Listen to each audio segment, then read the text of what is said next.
तो इस नए विश्लेषण में आपका बहुत बहुत स्वागत है।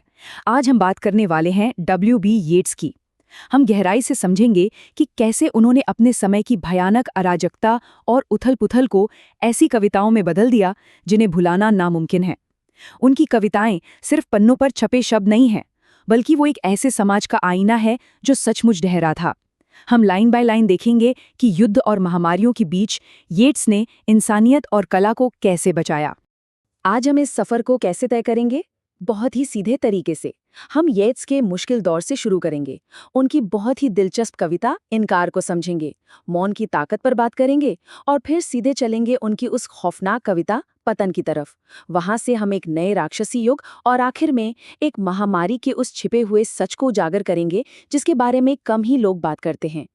चलिए सबसे पहले बात करते हैं कि येट्स आखिर किस दौर से गुजर रहे थे, क्योंकि इन भारी भरकम शब्दों को समझने के लिए हमें उस प्रेशर कुकर वाली स्थिति को समझना होगा जिसने इन्हें जन्म दिया। तो देखिए, 1915 का वो समय जब उन पर युद्ध के समर्थन में प्रोपेगेंडा या प्रचार लिखने का भारी दबाव था। वो इससे बच ही रहे थे कि 1918 में स्पेनिश फ्लू महामारी ने दुनिया को झकझोर दिया और फिर 1919 तक आते आते युद्ध के बाद की एक अजीब सी वैश्विक अराजकता फैल गई। ये ऐसा दौर था जहां येट्स ने एक तरफ तो राजनीतिक प्रोपेगेंडा से खुद को बचाया और दूसरी तरफ अपनी ही आंखों के सामने पूरी दुनिया की व्यवस्था को चरमराते हुए देखा। अब आते हैं हमारी पहली कविता पर। आइए on being asked for a war poem का बारीकी से विश्लेषण करते हैं। सच कहूं तो ये कविता अपने आप में एक बहुत बड़ी विडंबना है। यहाँ सबसे मजेदार बात क्या है पता है? येट्स से कहा गया कि भाई युद्ध पर एक कविता लिखो। उन्होंने साफ मना कर दिया, लेकिन कैसे? उसी इनकार को जताने के लिए एक पूरी की पूरी कविता लिख डाली। अपनी कलात्मक आजादी को बचाने का उनका ये तरीका वाकई कमाल का और एकदम अप्रत्याशित था। जरा देखिए वो शुरुआत कैसे करते हैं। मुझे लगता है कि ऐसे समय में यह बेहतर है। यहाँ कोई जोश नहीं है, कोई देशभक्ति का नारा नहीं है, बल्कि एक बहुत ही गहरी शांत हिचकिचाहट है। ऐसे समय में कहकर वो बिना कुछ ज्यादा कहे ही युद्ध की उस भयानक सच्चाई को सामने रख देते हैं। और फिर वो एक बहुत ही स्पष्ट लकीर खींचते हैं। राजनेताओं को सही राह दिखाने का हमारे पास कोई हुनर नहीं है। मतलब हम कवि हैं, हमारा काम हुक्मरानों की गलतियों को सुधारना नहीं है। वो कला को राजनीति से बिल्कुल अलग कर देते हैं। उनका सीधा सा तर्क है कि कवियों को राजनेताओं की तरह बर्ताव करने की कोई जरूरत नहीं है। इस कविता की एक लाइन है, वह हस्तक्षेप करने से तंग आ चुका है जो प्रसन्न कर सकता है। यहाँ वह शब्द का इस्तेमाल इतना सटीक और अस्पष्ट है कि मजा आ जाता है। अगर वह कवि है तो इसका मतलब है कि कविता को राजनीति के पछड़े में नहीं पढ़ना चाहिए। लेकिन अगर वह राजनेता है तो इसका मतलब है कि राजनेताओं को कला पर हुक्म चलाने की कोशिश नहीं करनी चाहिए। एक ही तीर से दोनों तरफ एकदम सटीक निशाना। तो अब हम बढ़ते हैं इस कविता के ढांचे की तरफ। कैसे इस कविता की बनावट ही मौन की असली ताकत को सामने लाती है। अगर आप ध्यान दें तो 6 पंक्तियों की ये कविता 2 हिस्सों में बंटी है। पहली 3 पंक्तियां एक तार्किक और राजनीतिक बात करती हैं, लेकिन आखिरी 3 पंक्तियां वो अचानक से दिशा बदल देती हैं और सीधे दिल और इंसान की शांत भावनाओं की बात करने लगती हैं। शोर शराबे से खींचकर ये कविता हमें सीधे एक गहरे सन्नाटे में ले जाती है। और अंत में येट्स कहते हैं, कवि का मुंह बंद रहना चाहिए सिवाय एक युवा लड़की की आंखों के।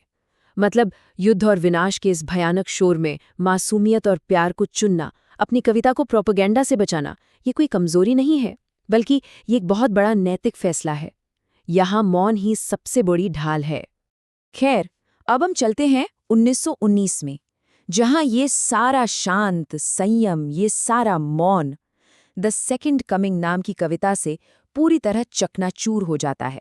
इन शुरुआती पंक्तियों की गहराई को महसूस कीजिए। चौड़े होते भंवर में घूमते और घूमते हुए बाज अपने मालिक की आवाज नहीं सुन सकता। ये कोई आम दृश्य नहीं है। ये एक ऐसा चक्करदार बेकाबू एहसास है जैसे समाज एक बहुत बड़े अनियंत्रित भंवर में फंस गया है जो बस विनाश की तरफ बढ़ता जा रहा है। बाज का अपने मालिक की आवाज ना सुन पाना, ये असल में क्या है? ये उस भयानक पल का प्रतीक है जब पूरी मानवता अपने नैतिक और आध्यात्मिक रास्ते से भटक जाती है। जब ये रिश्ता टूटता है तो समाज किसी समझदारी से नहीं बल्कि सिर्फ अंधे और खतरनाक आवेग से चलने लगता है। और फिर आती है आधुनिक साहित्य की वो लाइन जो शायद सबसे ज्यादा गूंजती है। चीजें बिखर रही हैं, केंद्र टिक नहीं सकता, दुनिया में केवल अराजकता छूट गई है। जब हमारी परंपराओं और हमारे साझे मान्यताओं का वो केंद्र टूट जाता है तो बचता क्या है? सिर्फ और सिर्फ शुद्ध खौफनाक अराजकता।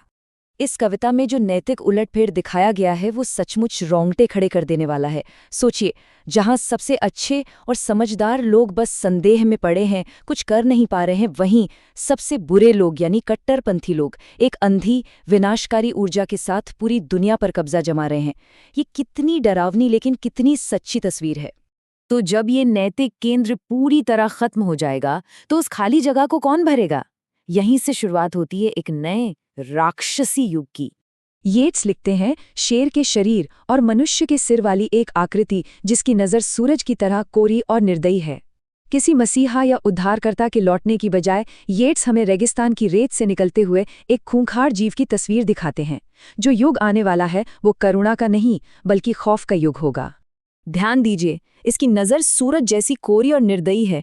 मतलब इस नई क्रूर सत्ता को इंसानी तकलीफ या आंसुओं से रत्ती भर भी फर्क नहीं पड़ने वाला। इसके पास इंसानी दिमाग है, जानवर जैसी ताकत है, लेकिन इसके अंदर दया या करुणा नाम की कोई चीज नहीं है। ये बिल्कुल यांत्रिक और सत्तावादी क्रूरता है। और ये जीव कहाँ जा रहा है? जन्म लेने के लिए बेथलेहम की ओर धीरे धीरे बढ़ रहा है। बेथलेहम, ईसा मसीह के जन्म की जगह। येट्स यहाँ एक बहुत गहरी चोट करते हैं। उस पवित्र जगह पर जहाँ से मोक्ष की उम्मीद थी, वहाँ अब एक राक्षस जन्म लेने जा रहा है। सारी उम्मीदें खत्म। अब चलिए इस खौफनाक कविता की एक ऐसी परत खोलते हैं जिसके बारे में बहुत कम बात होती है। क्या इसमें कोई महामारी का सच भी छिपा है? क्या ऐसा हो सकता है कि द सेकेंड कमिंग असल में एक महामारी की कविता हो? साहित्य की एक जानी मानी विद्वान है एलिजाबेथ आउटका। उनका मानना है कि इस कविता में सिर्फ युद्ध का दर्द नहीं बल्कि 1918 के स्पेनिश फ्लू का भारी सदमा भी गहराई से बसा है। बीमारी का नाम भले ही ना हो, लेकिन उसके खौफनाक लक्षण हर लाइन में हैं। अगर इसे हम वायरल मॉडर्निज्म के चश्मे से देखें तो वो खूंखार जानवर असल में वो बीमारी ही है। केवल अराजकता का मतलब है उस वायरस का वो अदृश्य बेकाबू फैलाव, और उस जानवर के धीमे कदम वो उस बीमारी का लगातार रेंगता हुआ वो विस्तार है जिसने हर एक अस्पताल और सिस्टम को पूरी तरह बेबस कर दिया था। तो चाहे ये कविता राजनीतिक कट्टरता की चेतावनी हो या फिर किसी वायरस से होने वाली तबाही की, येट्स हमें ये सोचने पर मजबूर कर ही देते हैं कि जब चीजें सच में बिखर जाती हैं तो उस मलबे से क्या निकलता है। अब अंत में मैं आपके लिए एक सवाल छोड़ जाता हूँ। आज के इस आधुनिक युग में जब हमारे अपने पुराने पारंपरिक केंद्र एक एक करके ढह रहे हैं, तो वो खूंखार जानवर क्या हो सकता है जो धीरे धीरे हमारी तरफ बढ़ रहा है? सोचिएगा जरूर।